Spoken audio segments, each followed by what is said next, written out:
Bonsoir à tous, merci d'être au rendez-vous. La loi des séries, vous le savez, chaque semaine on passe en revue l'actualité des séries avec celles et ceux qui les font. Et c'est peut-être l'un des derniers succès de cette année 2023 pour TF1, puisque c'est l'une des dernières séries à arriver.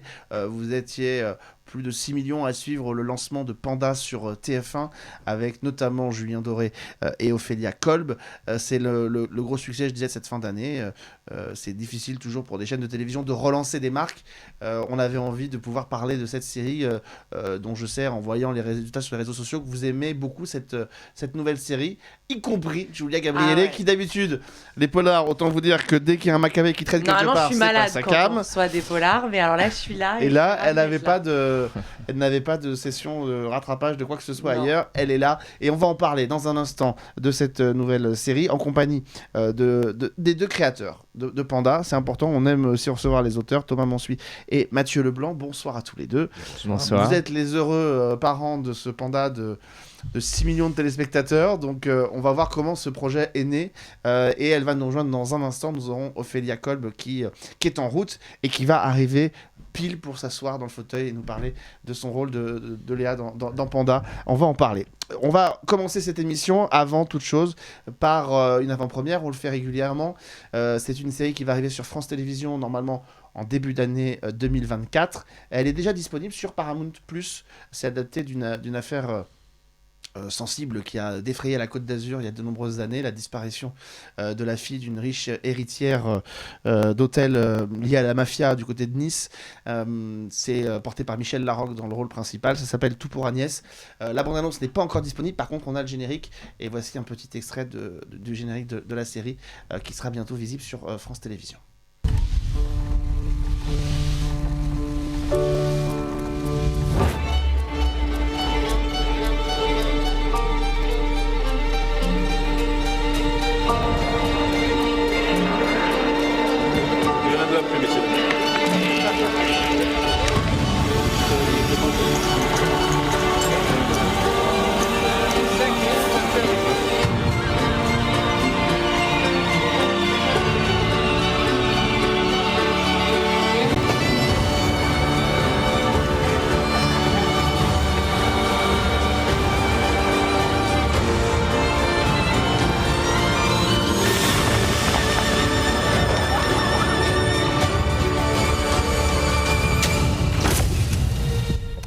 On se disait, on repérait les références dans les génériques. Alors il y a un petit peu de Succession, et ça me rappelle aussi un peu l'ambiance et le générique d'une série qui s'appelait, mais qui est plus ancienne sur France Télévisions, qui s'appelait Les Beaux Mecs, avec Simon Abkarian qui date d'il y a une quinzaine d'années, mais qui était formidable, dans lequel et romance. Alors oui, romance un peu, ce côté effectivement un peu rétro, mais dans Les Beaux Mecs il y avait ce côté un peu confrontation entre les criminels à l'ancienne, qu'incarnait Abkarian, qui s'évade avec un jeune homme criminel d'aujourd'hui dans une cité. Et cette série était magnifique, voilà, elle n'a pas eu le succès escompté. Et donc là, Tout pour Agnès, vous remarquez, Michel Larocque, Yannick Chouara, qui est un formidable comédien, notamment au casting. Et donc pour cette jeune femme, cette mère de famille qui s'est battue pendant des années pour retrouver sa fille qui avait disparu, et que je crois elle n'a jamais retrouvée. Donc c'est le drame de cette grande histoire. 4 épisodes de 52 minutes. Tout pour Agnès, déjà disponible sur Paramount+. Une plateforme dont on vous parle souvent, mais qui a vraiment un très très bon line-up, et puis diffusé donc normalement en début d'année prochaine sur France 2. Voilà. Dans un instant, on va parler de Panda, mais je voulais... on attend évidemment toujours que notre chère Ophélia Kolb arrive. Un tout petit peu de retard, mais ça, c'est les aléas des émissions, et on s'y prête. Alors du coup, je vais vous parler de quelque chose dont je voulais vous parler en fin d'émission. C'est pas d'une série. Je triche un petit peu, mais c'est l'adaptation en pièce de théâtre d'un de mes films coup de cœur quand j'étais gamin. Ça arrive là aussi au mois de janvier. C'est avec Stéphane Fraisse dans le rôle principal. Et voici, que je connais très bien et que je voici la bande-annonce de cette pièce de théâtre. Regardez. Les choses ne changent pas. Changez votre façon de les voir. Vous croyez savoir quelque chose, vous pensiez voir loin, au-delà même de l'horizon. Mais méfiez-vous des montagnes. Elles se déplacent. Quand vous lisez, ne vous arrêtez pas uniquement sur ce que pense l'auteur. Demandez-vous ce que vous en pensez. Soyez vous-même. Tous les autres sont pris. Plus vous attendrez, moins vous aurez de chances d'y parvenir. Ne vous résignez pas. Évadez-vous, sortez de vous-même, quittez la route. La vie n'est pas une promenade. Soyez audacieux. Heureux sont les hommes libres, mais libres sont les hommes courageux. Carpe diem. Carpe diem, carpe diem. Saisissez les opportunités. Faites de votre vie un chef-d'œuvre.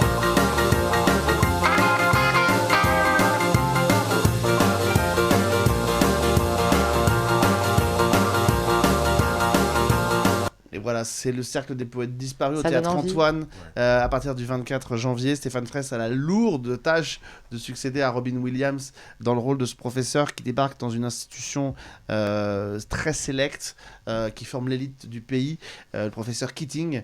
Il va un peu inviter cette jeunesse qui est façonnée pour rentrer dans des cases, à sortir de ces cases, à les exploser jusqu'à ce que justement cet enseignement lui explose un peu au visage. Et évidemment, Robin Williams dans le rôle de Keating était absolument éplouissant. C'était les premiers débuts de Ethan Hawke aussi, je crois, au cinéma, avec cette affiche, voilà, et Stéphane Fraisse au milieu de ses étudiants. J'avoue que j'attends ça avec tellement d'impatience parce que le film est incroyable. On attend, je pense qu'évidemment tout le monde va attendre la fameuse séquence de « Oh capitaine, mon capitaine », où il monte sur la table pour s'élever. C'est à partir donc du 24 janvier, c'est au Théâtre Antoine, et évidemment c'est un classique du cinéma. On t'a un peu triché pour la loi des séries, mais c'est chouette. Ouais, mais c'est du cinéma, c'est un grand film qui date, je crois, de 1989, si je me trompe pas. Et comment ne pas être porté par cette histoire-là, parce que c'est vraiment incroyable. Et Stéphane Fraisse, qui est un comédien incroyable, mais qui est très loin de Robin Williams, du coup. Ah oui. Ça va être intéressant de voir ce qu'il va apporter. Voilà, on triche un peu, mais Stéphane Fraisse a fait quand même pas mal de choses en télévision, donc on verra si au moment de la sortie de la pièce, on peut pas le recevoir pour en parler, parce que je pense que c'est un rôle très important. Le cercle des poètes disparus. En fin d'émission, je le ferai régulièrement depuis quelques semaines. Je vous conseillerai des cadeaux, un cadeau pour Noël, un coffret DVD de cadeaux pour Noël. Mais pour l'instant, on va se lancer dans Panda, la série numéro 1 sur TF1 en ce moment, qui cartonne et qui ensuite... sur les réseaux sociaux, fait son petit chemin. On sent que les gens se sont appropriés ce personnage. Voici le teaser de Panda. Et juste après, on retrouve les deux créateurs et Ophélia Kolb avec nous dans ce studio, on l'espère. Voici tout de suite la bande-annonce. Vous êtes... Je suis Panda. Non, je veux votre état civil, pas votre animal totem. Bon, plus loin. Tard. Laissez tomber, il est de la maison. Quoi, vous êtes flic? C'était il y a longtemps. Victor Pandaloni. Un flic super doué, hyper prometteur. Moi, je demandais rien à personne. J'étais tranquille sur ma plage. Ça veut dire que vous revenez alors? Admettons que je revienne. Bah, il y a des conditions. Je veux pas de bureau, je veux pas d'armes, je circule à vélo dès que c'est possible. Et dernier petit truc, je me lève à l'heure que je veux. Bah, légitime, hein. Si vous voulez qu'on travaille ensemble, il faut qu'on se fasse confiance. Vous cherchez vraiment les emmerdes, à vous, hein? Plutôt des indices, là. Vous êtes complètement taré. Panda, votre nouvelle série, bientôt sur TF1. Voilà Panda, diffusion encore jeudi prochain sur TF1, puis après vous rattrapez les 6 épisodes sur MyTF1 en attendant que ce soit TF1+, au début de l'année prochaine, et comme par magie, pendant la bande-annonce, on lance une bande-annonce, elle arrive dans ce studio, on est ravis, Ophélia Kolb, de te recevoir à nouveau, je le dis, parce que c'est vrai qu'elle a un petit peu son rond de serviette et sa carte de fidélité ici, mais c'est toujours un plaisir, et c'était un plaisir de découvrir que tu allais former ce duo improbable avec Julien Doré, parce que c'est vrai que les deux personnages sont aux antipodes l'un de l'autre. Une série policière, on aurait pu dire encore une finalement, et en fait pas du tout. Bah non, parce que c'est pas... Moi je vois ça plutôt comme une comédie romantique avec des enquêtes. C'est pas mal, c'est pas mal. J'ai pas vu beaucoup de comédies romantiques où le héros a le cul à l'air et se penche en avant à la fenêtre d'un... Bah si, un peu un côté anglo-saxon. C'est vrai. Ouais. Ah non, moi ça me plaît beaucoup, j'adore ces séquences-là, parce que ça donne le côté très décalé de la série. Mais qu'est-ce qui toi t'a convaincu de rejoindre cette aventure-là et justement de se lancer dans peut-être ce qui aurait pu être une autre série policière? Bah déjà j'ai passé des essais, donc on m'a pas demandé de venir jouer, on m'a demandé de passer des essais. On fait passer des essais à Ophélia Kolb. Ouais, c'est ça, pour rien. Les gars, c'est pas possible. Elle était trop forte. Hein. C'est pas possible. Et après, moi, ce qui m'a donné envie de le faire, c'est que j'ai beaucoup rigolé, rien qu'à la lecture des scénarios. Déjà, j'ai beaucoup rigolé. Et c'est rare de rire dans une comédie, dans un policier, dans une série policière. Et donc, ça m'a donné très envie. Et le personnage, on m'a jamais donné ce genre de rôle. Un peu énervé, un peu... Jean-Pierre Bacry, comme tu dis. Non, mais ça, c'est la honte d'avoir dit ça. Ah non, j'adore que tu dis ça. Mais non, mais... Ah non. mais je veux dire... moi, je assume ton côté, Ah non, moi je trouve ça trop chouette comme référence. Non, mais c'est vrai que souvent, on lui donne des rôles de jeune première, qui toujours pleure. un peu, qui pleure. pleure. Là, c'était chouette de et voir... Et là, elle râle et elle court. Voilà. Et ça m'a beaucoup plu de faire. Je pleure un peu, mais normalement, j'ai jamais eu un rôle comme ça où je dois vraiment être fonceuse comme ça et être pas contente et le dire. Et elle le fait savoir. Voilà. Elle le fait savoir et en même temps, on a l'impression que tout passe et que rien n'atteint Panda, ce personnage incarné par Julien Doré, qui pour moi, alors moi je connaissais son travail, j'avais aucun doute que ce serait formidable. C'est vrai qu'on découvre Julien Doré dans ce registre-là, et c'est plus qu'une découverte, c'est une révélation. Dans 10%, c'est peut-être la seule fois où il a fait quelque chose il joue un son peu propre rôle, registre, c'est des choses quand même un peu... c'est toujours un peu plus... on a un peu plus de ressemblance avec le personnage. Là, c'est vraiment une incarnation, et je trouve que prendre possession d'un personnage comme ça, de votre personnage, de manière aussi rapide, c'est quand même juste dingue, quoi. Après, il n'était pas en terrain totalement inconnu. Nous, quand on a commencé à travailler ce concept, on savait déjà de toute façon Julien était impliqué. Il avait envie de faire cette série. Donc, on a essayé de faire du cousu humain. Et c'est compliqué de prendre un total contre-pied. Et nous, on avait envie de jouer avec cette image, voilà, un peu loufoque, un peu décalée. Et en même temps, c'est un personnage pour lequel on a essayé de pas aller dans la caricature du zen qui fait du yoga et qui fait brûler de l'encens. C'est au final, tu disais que tout avait l'air de glisser sur lui, pas tellement. C'est un type qui est quand même très imparfait et qui a du stress post-traumatique. En réalité, il est pas serein.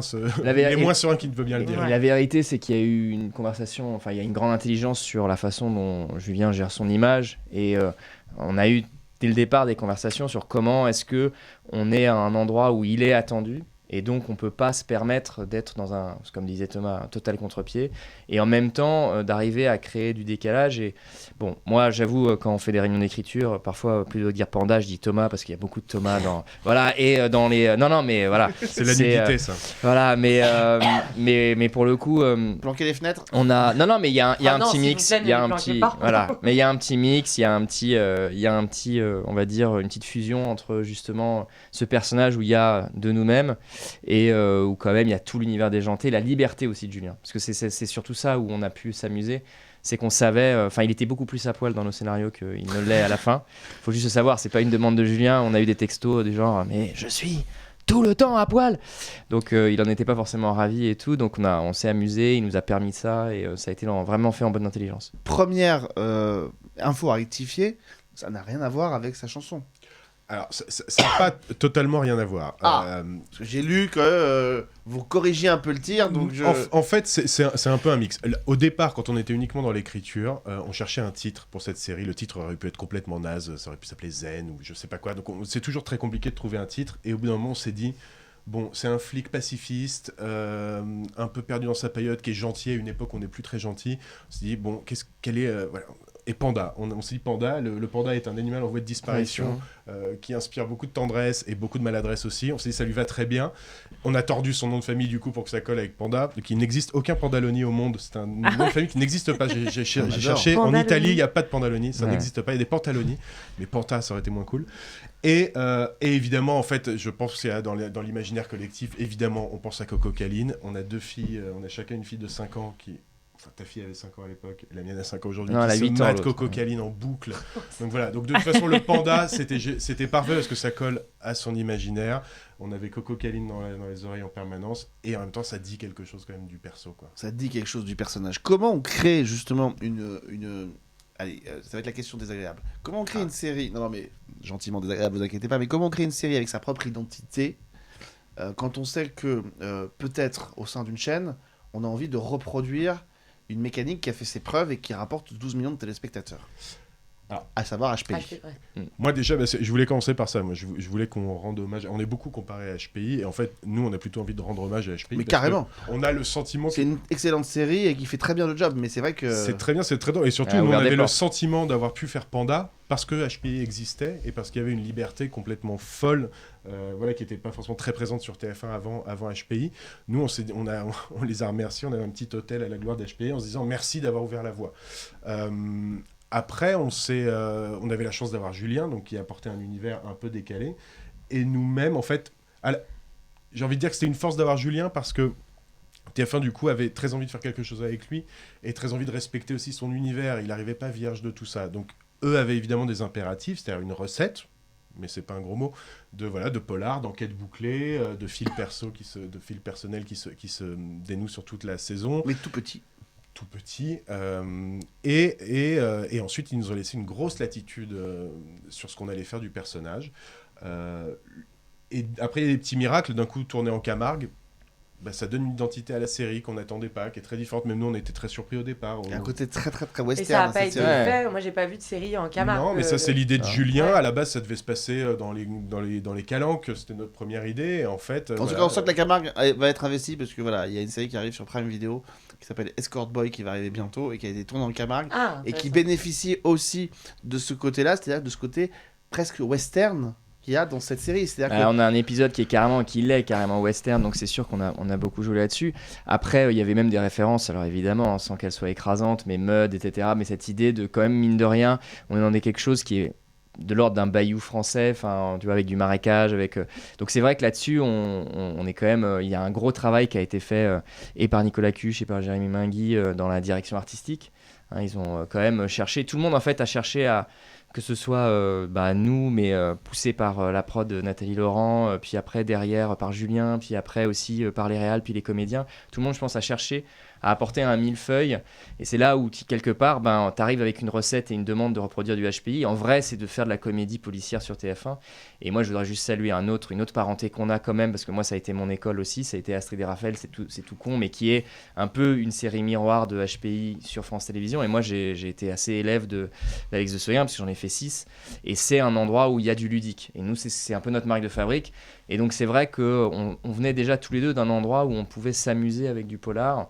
Et après, il y a eu un alignement de planètes qui a fait qu'en plus, on nous a laissé quand même nous amuser. Voilà. Ce qui est génial, c'est qu'on a l'impression en fait que dans le choix de la Camargue, il y a cette volonté finalement, comme l'avait fait, c'est un registre complètement différent, mais Fabrice Gobert avec Les Revenants, qui est de planter le décor dans un truc qui soit pas franco-français ou qui donne pas l'impression d'être franco-français, et pour que ça puisse parler en fait, pas simplement à nous, mais aussi potentiellement aux pays du monde entier. En fait, qui pourraient tenter de l'acheter, quoi. On a presque l'impression d'être dans un décor d'une série américaine. Enfin voilà, donc et c'est ça qui est fort.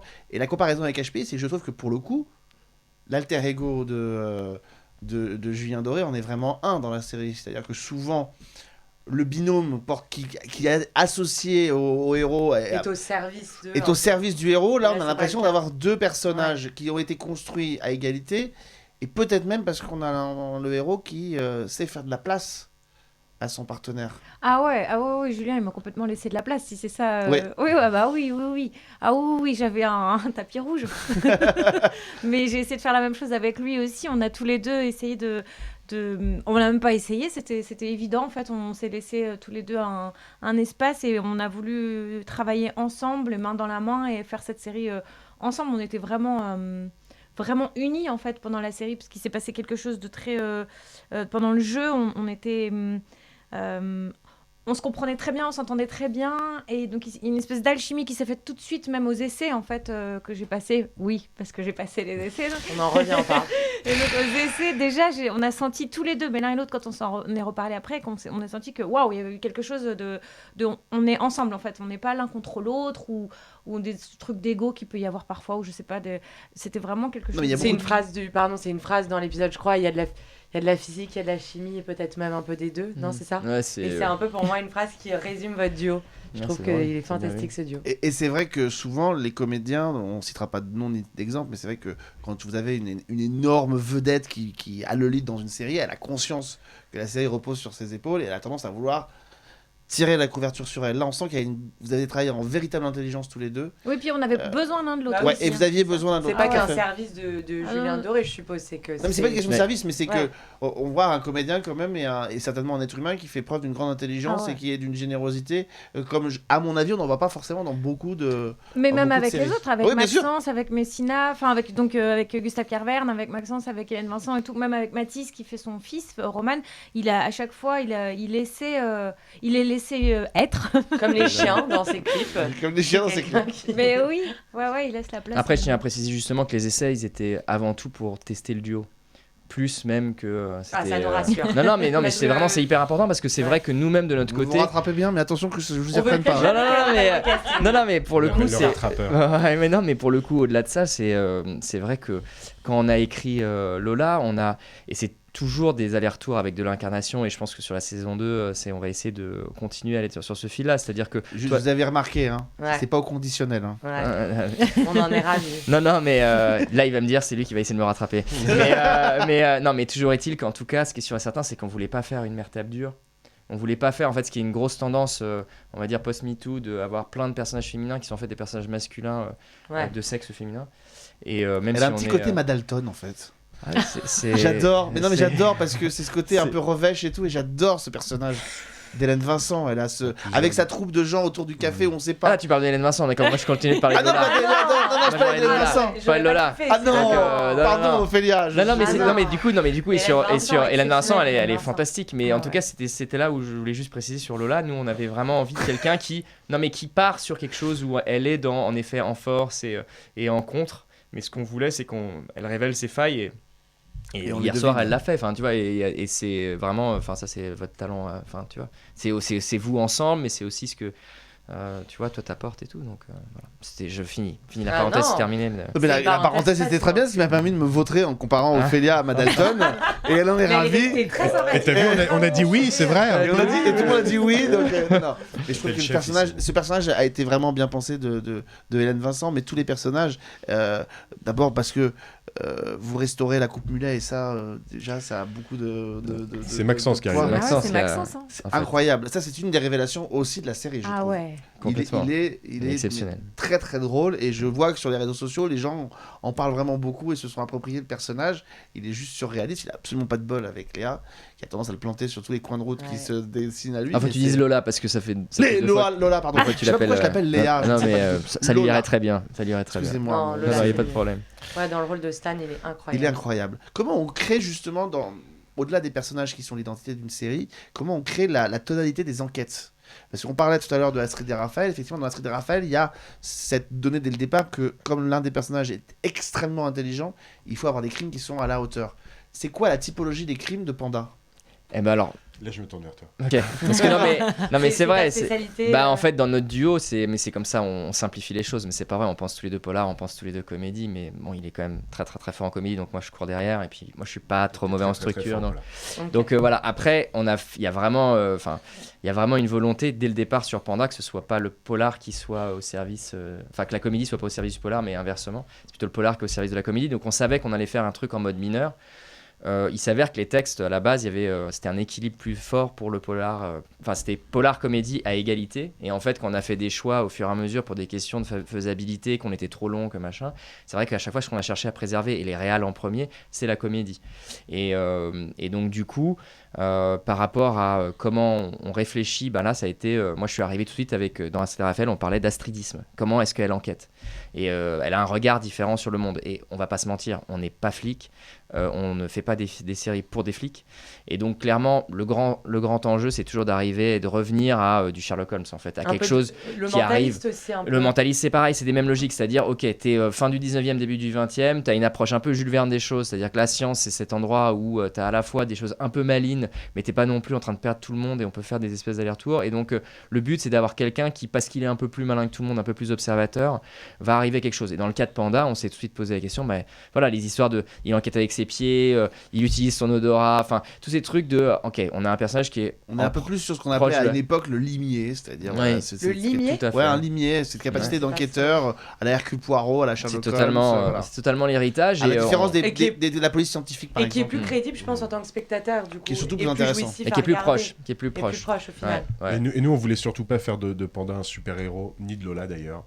On voulait ni faire de Lola une nulle, et ni de Panda un super-héros qui vient sauver la police. Et en fait, alors, Julien a amené cette expression pendant la promo, il parlait d'expert à Palavas. Et il y a un peu ce côté-là. C'est-à-dire qu'en fait, c'est parce qu'il est... Et nous, on avait envie que par moment, même par accident, des fois, il découvre des choses et que... Voilà, qui se plante. Et qui se plante, et que des fois, ce soit Lola qui trouve un élément décisif, que des fois que ce soit lui. Et après, sur le type de polar, on a glissé. Alors, le pilote ne ressemblait pas à ça, mais ensuite, que ce soit les épisodes 3, 4 ou la dernière soirée que vous verrez la semaine prochaine, on est dans des arènes. C'est-à-dire qu'on est dans des endroits très marqués, évidemment décalés. C'est marqué un karaoké quand même. Hein. Bah voilà, non, mais à partir de l'épisode 3, voilà, karaoké, la manade en 4. En épisode 5, il y a un aquasplash. Enfin, on est toujours dans des arènes et en même temps, on décale toujours. On est toujours dans l'univers de Panda. Et le 6e, pardon, est plutôt centré sur le fil rouge pour le coup ou... Le 6e, il y a une arène très forte. On est dans une retraite zen dans les montagnes Sévenol. Et évidemment, là, on est dans un élevage de pandas, comme dit Lola dans l'épisode. C'est un élevage de pandas et c'est Julien au milieu des siens. Et évidemment, ça va pas se et passer. Ce qu'on voulait, c'était que Panda réalise ce que c'est que d'être avec des pandas. Enfin, on voulait vraiment, évidemment, que même lui, il se dise, mais ces gens sont... Voilà, on voulait toujours qu'il y ait ce décalage. Et on salue Charlie Dupont, qui joue dans l'épisode 6, qui est incroyable. Et c'est un avatar de panda. Mais il est formidable, c'est un acteur que moi j'adore. Mais le casting, on en parlait en off, est incroyable, d'une audace. Donc c'est Julien qui a proposé beaucoup de ces noms. Il y a Nathalie qui s'est beaucoup battue de toute façon pour que, de toute manière, on propose quelque chose de différent. Ça a été quand même la ligne de conduite de Nathalie Laurent qui est venue nous chercher à la base. Ça rejoint ta question de tout à l'heure, c'est que nous, on a la chance d'avoir travaillé avec Nathalie Laurent chez Superprod, qui a très bien connu TF1, parce qu'elle était à la tête de la fiction. Donc elle les connaît parfaitement, donc elle savait exactement ce qui était souhaitable pour la chaîne, et en même temps quelle latitude on avait pour imposer les choses. C'est elle d'ailleurs, elle est arrivée avec moi je lui ai dit Panda, elle a dit ouh c'est bizarre comme nom, mais on va le vendre, on va y aller, on va les convaincre, et on les a convaincus assez facilement. Ouais, super Panda. Et du coup oui, elle a... Donc Julien avait une oreille, c'est-à-dire qu'en effet Julien il y avait une volonté de toute manière de proposer quelque chose de différent.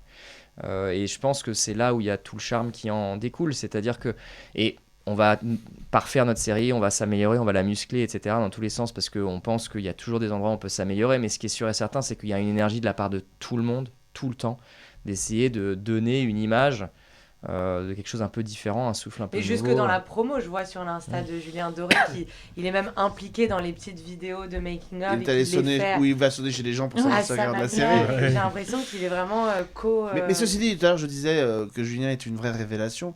Je sais pas comment toi tu l'as ressenti quand tu t'es mis à tourner avec lui, mais c'est vrai qu'en même temps quand on voyait ses clips, on voyait qu'il y avait vraiment un talent de comédien indéniable ou pour aller dans ses concerts. Comment justement, spontanément, quand on est comédien, est-ce que comédienne, on se dit quand on a un artiste comme ça qui débarque et qu'il n'y a pas une grande expérience de comédie, comment on se jauge, comment on se cherche, comment on se repère? Non, mais il était comédien tout de suite en fait. Donc même lui, il m'a dit si t'as des conseils à me donner les premiers jours, mais je lui ai jamais donné un seul conseil, pas du tout, parce rabis-toi. Non, mais c'était un comédien. Il se comportait comme un comédien. Il était virtuose et doué et généreux et à l'écoute, vraiment comme un super partenaire de jeu. Donc il y avait pas du tout de. Je l'ai pas vu comme un chanteur. J'ai dit ok, c'est lui, c'est Panda et voilà. Ouais. Et il s'est emparé du personnage.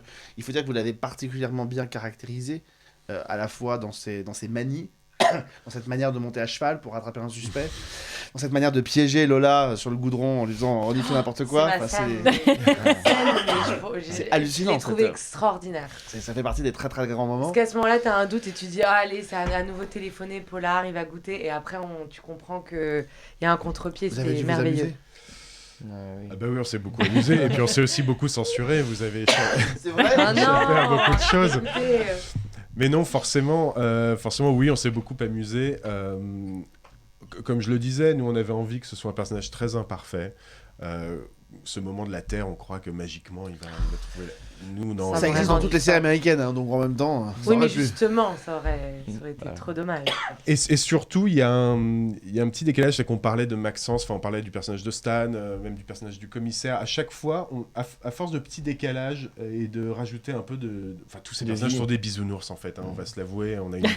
Non, mais c'est sûr, et nous, on est un petit peu des bisounours nous-mêmes, on est tous des pandas, mais au final, à force de toutes ces couches-là et cet univers un peu décalé, cette paillote, ce fils adoptif, Voilà, au final, on s'est rendu compte qu'on était on avait abouti à créer un petit univers légèrement hors de la réalité. Très Quentin Dupieux, au final, je trouve, un peu à votre manière. Quasi Max. Oui. Il y a un truc très décalé, globalement décalé, assez doux. Et pour le coup, oui, on s'est beaucoup amusé. Alors, la limite à trouver, et ça c'est pas facile, c'est qu'en même temps, il y a des cadavres. Il y a des gens qui meurent. Et qu'à une époque, par exemple, dans l'épisode 3, Stan parle du karaoké killer et il dit qu'il adore trouver des surnoms aux enquêtes. Qui existait déjà. J'ai lu ça en Philippines. Il n'a été pas appelé le karaoké killer, mais il existait, c'est un vrai fait divers, on pourra en parler si vous voulez. Mais en tout cas, voilà, Stan trouvait un surnom à cette enquête et en fait, nous, on l'avait fait sur toutes les enquêtes. Et au bout d'un moment, commence à se dire que quand on se moque un peu trop des cadavres, on dévitalise un petit peu. Il faut être un peu premier degré aussi. Il y a des gens qui sont morts. Il faut faire un peu faut faire justice. Il faut trouver les méchants. Et c'est là où typiquement quand je parlais tout à l'heure de on peut la parfaire. Je pense qu'on a réussi plein de choses avec cette série. Et on sait, et des fois on arrive à choper et l'émotion et justement le polar, etc. Mais on pense qu'il y a moyen de corser un peu ça. Et mine de rien, typiquement un personnage comme celui de Messina qui est porté par Kervern, il n'a pas été écrit. Enfin, Kervern a apporté toute une magie très très nounours pour le coup, très pandesque pour le coup. Mais au final, on n'en avait pas fait ce personnage-là. Il était père débordé, jeune vieux père, on va dire, débordé et tout. Il y avait ce côté-là. Mais quelque part, il y a cette folie douce. Et nous, du coup, un peu en gardien du temple aujourd'hui, on se dit, voilà, on est content de tout ce qu'on a. Mais il faut juste qu'on fasse attention, qu'on ait l'impression qu'en effet, c'est Panda, c'est Stan qui sont décalés. Mais tout le monde ne peut pas l'être.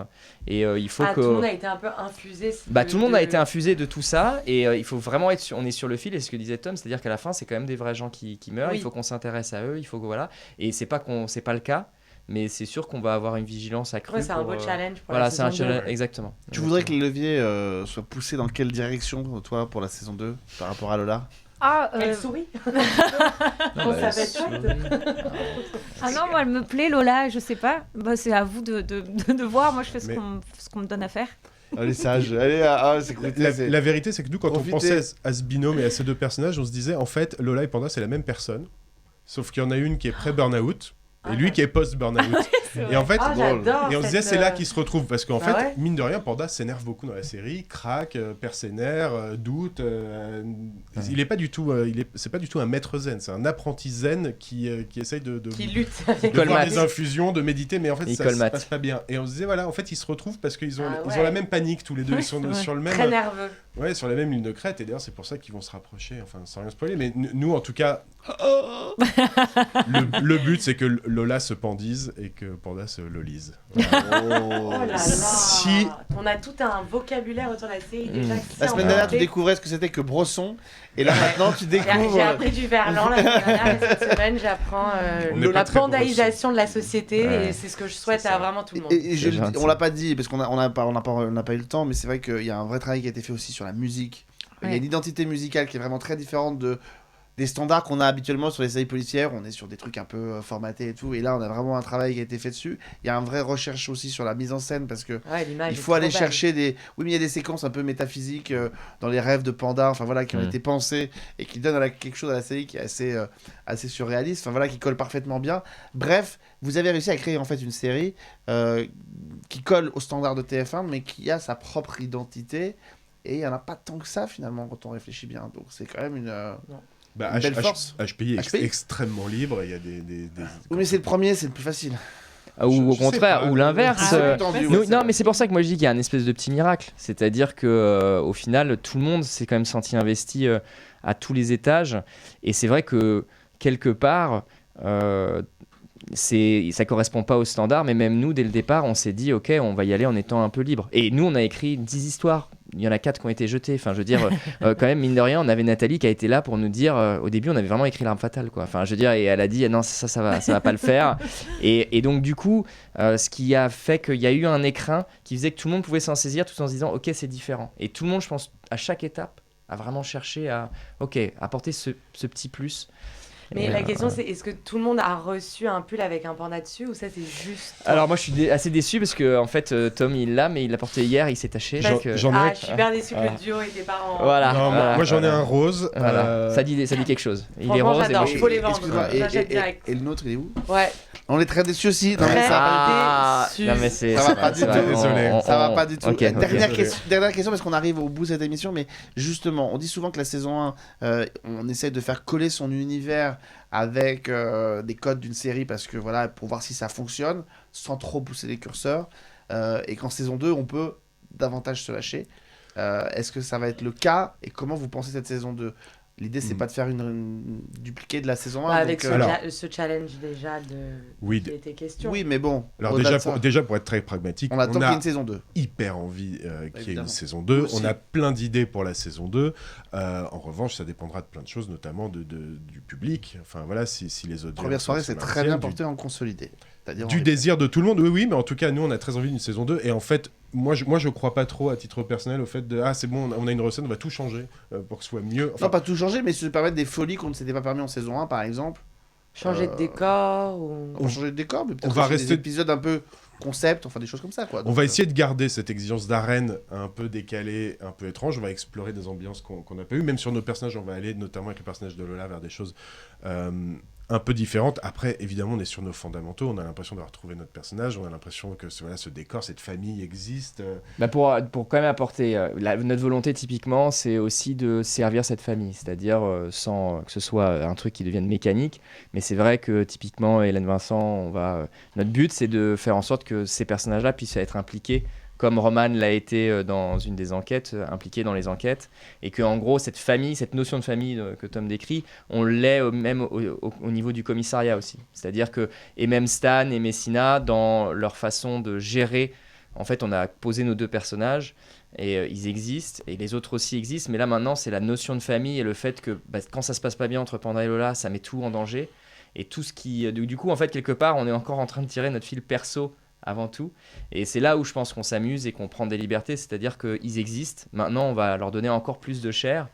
Après on va pas fondamentalement évidemment changer toute la recette, mais on a des univers assez sympas auxquels on pense évidemment, et voilà. Il faudra avoir rendez-vous en saison 2, il faut que cette saison 2 continue, la saison continue de cartonner, parce que c'est vrai que si vous avez un super binôme, et je le dis vraiment, c'est vraiment un binôme, c'est-à-dire que je pense que quand on voit HPI, par exemple, les gens sont fans du personnage d'Audrey Fleurot, puis c'est un peu elle qui porte tout, mais là on a vraiment un super binôme et que vous campez vraiment à merveille tous les deux, donc regardez comme ils sont beaux, les cheveux mouillés. Et puis ils jouent avec leur corps, en France on joue tellement avec la tête comme ça, et là je trouve que c'est... Ah mais on était obligés. Ouais, et là le corps était un acteur principal en soi. Voilà, on verra si Julien est aussi dénudé en saison 2. Je tenais quand même à citer les auteurs qui nous ont accompagnés sur la saison 1, parce qu'on n'a pas été seuls. Je t'en prie. Il y a Agathe Robillard, Joseph Lantini et Bastien Dartois qui ont notamment participé aux épisodes 3 à 6. Voilà, c'est important. Donc c'est important de les citer et de toujours citer les auteurs. Et qui ont mis les pieds dans une maison de fous, mais qui sont bien amusés, je crois. Ils s'y sont retrouvés, donc peut-être qu'ils étaient peut-être pas... Et le plus pandaesque des deux, ce sera ma dernière question, c'est lui. C'est moi, on avait même fait un pari avec Julien, je devais garder les cheveux longs jusqu'au tournage, j'ai coupé un peu avant. Mais non, mais Panda c'est pas complètement moi, mais c'est un peu moi dans tous les mauvais côtés aussi. Alors on vous adore. Moi je suis un peu plus Lola, moi. Non mais c'est vrai. Ça se voit tout de suite. On s'est dit tout de suite, ça il y a du Lola, pas du Madalton, tu vois. Évidemment. Pour rappel, Panda, jeudi c'est la dernière soirée, mais vous profitez sur MyTF1 pour redécouvrir cet univers-là. Extraordinaire. On termine cette émission rapidement. On vous le fait avec des conseils coffrets, des coffrets de cadeaux pour la fin de l'année. La fin de l'année, c'est l'occasion peut-être parfois de sortir des séries qui viennent d'être diffusées aux États-Unis. Parfois, ça permet de ressortir des classiques de la télévision, des vieux classiques de la télévision, diront certaines autour de cette table qui ne les connaissent pas, mais je pense que ça parlera aux trois autres qui seront plus dans ma... Oui, je suis de petits bébés maintenant. Oui, des petits bébés.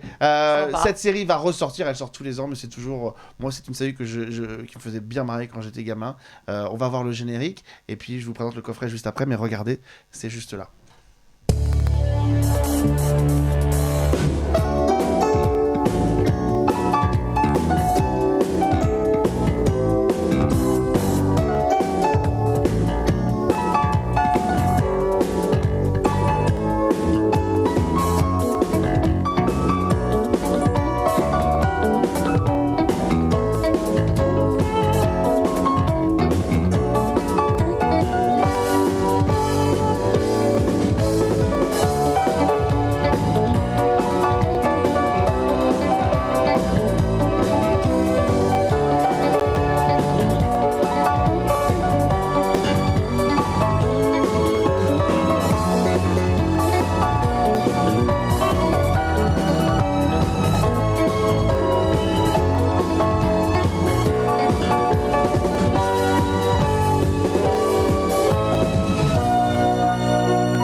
la série Alf. Il y a 4 saisons, ça ressort évidemment en coffret DVD. Alf pour Alien Life Form. Il vient de la planète Melmac. Il s'écrase sur la maison des Tanner, qui ne vont pas avoir d'autre choix que de l'héberger. Sauf que Alf est très encombrant, très dérangeant dans sa façon de dire un peu trop vite la vérité. Il est surveillé par les voisins qui veulent Madame Chuchmolek, qui ne voit que des aliens, mais que personne ne croit. L'armée qui voudrait bien retrouver la trace de cet extraterrestre. Et puis surtout, il a une particularité culinaire très importante, c'est qu'il ne se nourrit sur sa planète Melmac que de chats. Et donc, il passe la série à courir après le petit chat pour essayer de le bouffer. Voilà. Et c'est une sitcom qui était vraiment très drôle. C'est Roger Carrel qui a assuré notamment la VF du personnage de Alf. Un personnage qui lui a vraiment collé au basque aussi pendant des années parce qu'il le faisait super bien. Et voilà, c'est parti de ces sitcoms qu'on a toujours plaisir à retrouver. C'est vrai que la patine du temps est un peu passée, mais ça nous fait toujours plaisir de redécouvrir cette sitcom-là, Alf. Il y a d'ailleurs un téléfilm dans les années 90, Réunion, mais qui était très très mauvais pour le coup. Mais voilà, si vous avez envie d'un petit cadeau pour les fêtes de fin d'année, procurez-vous et redécouvrez le personnage de Alf. Pour terminer, autre suggestion de cadeau, on va le voir rapidement à l'écran parce que ça colle avec notre... Un pull panda. C'est le dernier album, évidemment, de Julien Doré, Aimé, sur lequel, évidemment, vous retrouvez ces titres. Je crois qu'il date de 2020, si je ne me trompe pas. Voilà, et on aime cet univers musical. Et vous pourrez le retrouver donc soit en musique, soit dans Panda, avec notamment Ophélia Kolb, pour ce rôle et ce binôme très, très surprenant et très attachant. Où est-ce qu'on te voit bientôt en attendant la saison 2 de Panda ? Il y a Pamela Rose en ce moment qui est sur Canal. C'est vrai, aussi. Petite Histoire de France sur W9. Alors ça, à chaque fois qu'on se voyait, on en parlait, on se disait, mais quand est-ce que les inédits vont revenir ? Et bah ça y est, la saison 5 de la Petite Histoire de France. Depuis samedi dernier, là. Et qu'est-ce qu'il y a d'autre ? Il va y avoir un long métrage, mais je ne sais pas quand est-ce qu'il va sortir, que j'ai tourné cet été, qui est un long métrage suisse. Donc je ne sais pas s'il va sortir en France. C'est La Nouvelle Illusion. Voilà. Et si, parce que c'est avec l'héroïne de Panda, donc forcément ça sortira en France. Bon, en tout cas, si vous aimez Ophélia, en plus de Panda, vous avez compris, il y a pas mal de choses. La Pamela Rose sur Canal, et puis la Petite Histoire de France.